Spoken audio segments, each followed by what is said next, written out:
Narinig mo na ba ang tungkol sa The Backrooms? Yung digital horror na baka daw totoo sa realidad.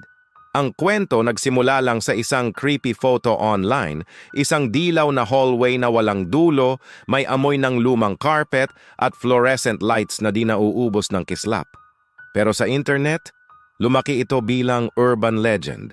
Kapag daw nag-glitch ang realidad, maaari kang mahulog sa backrooms, isang endless maze ng mga abandonadong opisina kung saan may mga nilalang na nagmamasid sa dilim. Mas nakakatindig balahibo, may mga taong nagpo-post ng real-life photos at videos na parang galing mismo sa backrooms.